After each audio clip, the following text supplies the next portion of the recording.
네, 화요일장 출발하고 15분가량 흘렀습니다. 출발 전략 다시 세워보도록 하겠습니다. 이기범 차장님, 일단 정체 상태고요.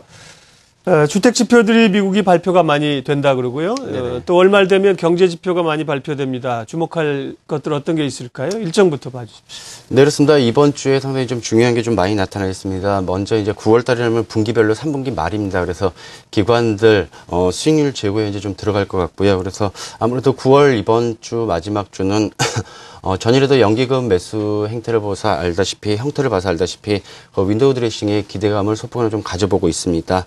그리고 이제 또 프리어닝 시즌을 돌입하면서 이제 각 업종별 미국도 그렇고 우리나라도 역시 마찬가지로 기업들 실적에 대해서 상당히 좀 기초를 주목하고 있습니다.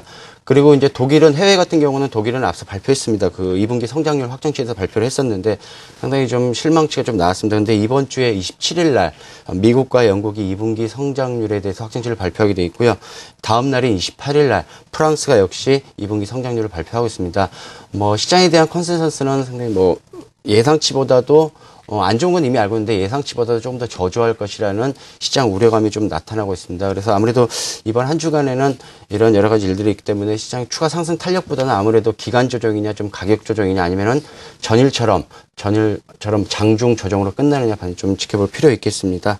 그래서 아무래도 이제 앞서 말씀드린 대로 국내 시장으로 돌아와 보면은 9월 말 3분기 말이기 때문에 기관들의 수익률 제고에 상당히 좀 관심을 가질 필요 있겠습니다. 그래서 최근에 기관들이 순매수를 했던 게 시장 주도주보다는 약간의 좀 종목이 좀 차별화되는 종목을 좀 순매수하는 게 나타났었습니다. 특히 좀 항공주 같은 경우는 최근에 유가 안정과 그다음에 원화 강세, 달러 약세 나타나면서 전일 대한항공, 아시아나항공, 운수창고 쪽에 대해서 상당히 좀 순매수를 강하게 좀 나타냈습니다. 그래서 오늘 항공주를 한번 좀 보도록 하겠습니다. 최근에 그 항공주 같은 경우 유가 안정세가 좀 나타나고 있었습니다. 아무래도 이제 계절적으로 성수기입니다. 이제 10월, 11월, 12월 달에 성수기인데 해외에서 이제 비수기 방출이라든지 유가가 8월 달, 7월 달에 95불대, 100불대까지 찍고 나서 전일 기준으로 91불대까지 약간의 좀 조정을 나타냈습니다. 그러다 보면 아무래도 이제 항공주 같은 경우는 제트유가에 바로 반영을 주기 때문에 9월 들어서 유가가 WTI 즉 서부 텍사스선 기준으로 말씀드리는데요. 유가가 아무래도 좀 안정을 했다 그러면 제트유가에도 좀 안정세다 그러면은 동사에 대해서는 영업이익 부분에 대해서 상당히 좀 고무적으로 나타난다라고 좀 보고 있습니다. 그리고 다음 이제 원달러 환율 최근에 그 유동성이 좀 풍부해지면서 통화 정책이 확대되면서 각국의 원화가 좀 강세되는 현상을 나타내고 있습니다. 특히 우리나라 같은 경우도 지금 원달러 환율이 전일 기준으로 1120원까지 떨어졌습니다. 이는 8월 달 기준으로 보게 되면 약 10원 정도 하락한 결과가 나왔는데요. 예를 들어서 그 원화 강세 즉 10원이 우리나라가 떨어지게 된다면은 대한항공 같은 경우는 영업이익이 무려 200억 정도 발생하는 효과를 좀 나타내고 있습니다. 그리고 또 하나 그 항공주들은 그 부채가 상당히 좀 많이 있기 때문에 아무래도 원화 강세가 있다면 부채 감소 즉 외화 평가 손실에 대해서 감소 부분이 나타나기 때문에 아무래도 재무구조상으로는 좀 고무적인 반영을 나타낼 거라고 예상을 하고 있습니다. 그리고 또 최근에 그 중국하고 일본에 대해서 영토 분쟁으로 상당히 좀 이슈가 좀 되고 있는데 오히려 거기에 대한 그 반사이 중국인 관광객이 작년 중추절 대비 올해 지금 9월달 예약률이 약 90%대 올라와 있고요. 약 10만 명 정도 보고 있습니다. 전년 동기 대비 약 37% 정도 웃도는 수치인데요. 그래서 항공주들은 대한항공, 아시아나항공 유가 안정과 그다음에 환율, 원화 강세에 대해서 3분기에 대해서는 실적을 기대를 할 것 같고 오히려 또 4분기에는 더 좋아질 것으로 보고 있습니다. 그리고 앞서 말씀드린 대로 연기금들이 기관 쪽에서 꾸준하게 좀 매수를 하고 있습니다. 그런데 이제 다만 리스크 관리 쪽도 좀 봐야 되는데요.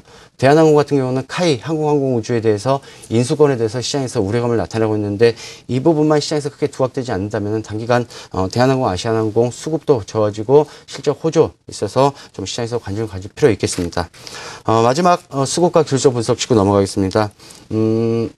최근에 지난 9월 14일 날 Q3 발표된 뒤에 하루 거래량이 약 9조대까지 육박했습니다. 그 뒤로 6조, 그 다음에 5조대 중반까지 했었는데 전일 같은 경우는 거래대금이 4조 2,700억, 그 다음에 거래량이 4억 8,300만 주였습니다. 그만큼 급감했습니다. 아무래도 연휴를 좀 앞두고 나서 외국인 기관들 거의 장 마감에는 거의 아무것도 없는 상태로 좀 끝났는데요.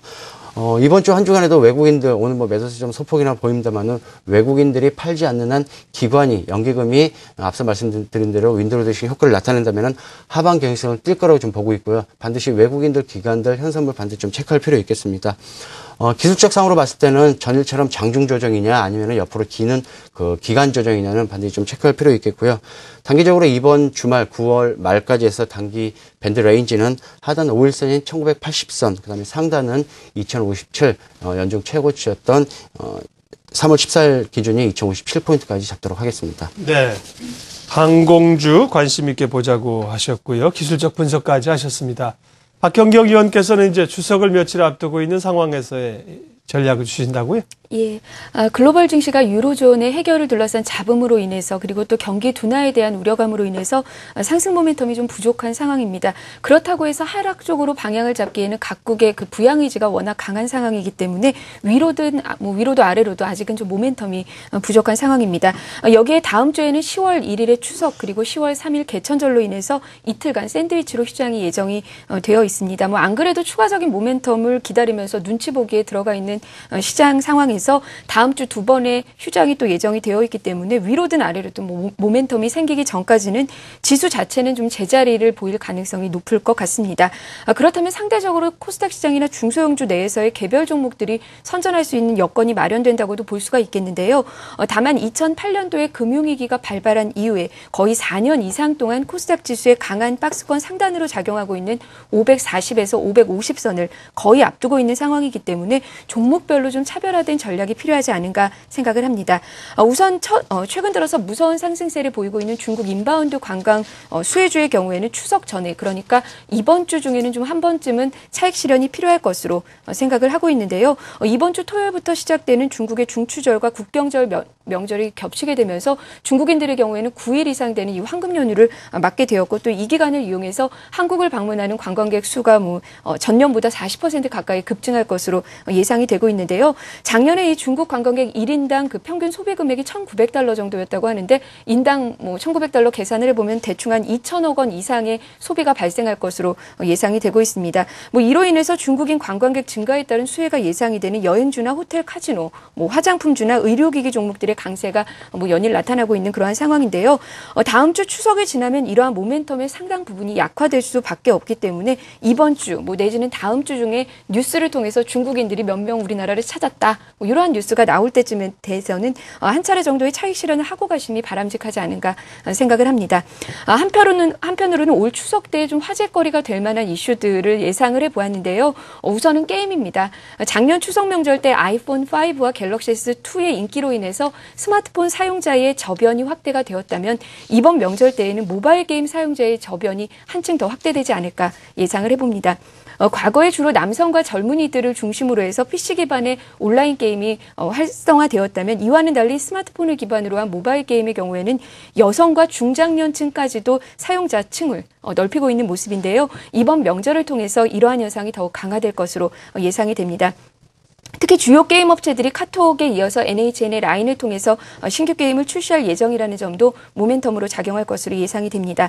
두 번째로는 스마트 기기입니다. 지난 주말 아이폰 5가 출시되면서 이미 스마트폰 대전에 막이 올랐는데요. 내일 이제 갤럭시 노트 2 그리고 다음 달에 윈도우 8이 공개가 되면서 이번 명절을 통해서 가족 간의 대화를 통해서 이 스마트 기기들의 입소문이 번질 것으로 예상을 해봅니다. 또한 아이폰 5의 초기 판매가 예상보다 좀 부진한 것으로 알려지고 있어서 삼성전자와 삼성전자 관련 부품주들에 대한 관심이 다시 한번 필요하지 않는가 생각을 합니다. 마지막으로는 말씀드리기 좀 조심스러울 수밖에 없는 선거인데요. 사실 가장 화제가 될 만한 부분이기도 하죠. 추석 명절 동안에 그 민심을 잡는 것이 대선 주자들에게는 가장 중요한 변수가 될 수 있을 만큼 이 대선 주자들의 행보 역시 빨라질 것으로 예상이 되는데 네이버나 다음과 같은 인터넷 포털 그리고 트위터나 페이스북과 같은 SNS를 통해서 본격적인 대선 레이스가 시작될 것으로 예상이 되고요. 전일 미국 증시에서 구글이 5년 만에 사상 최고가를 경신했다라는 점도 인터넷 관련주들에게는 모멘텀이 될 것 같습니다.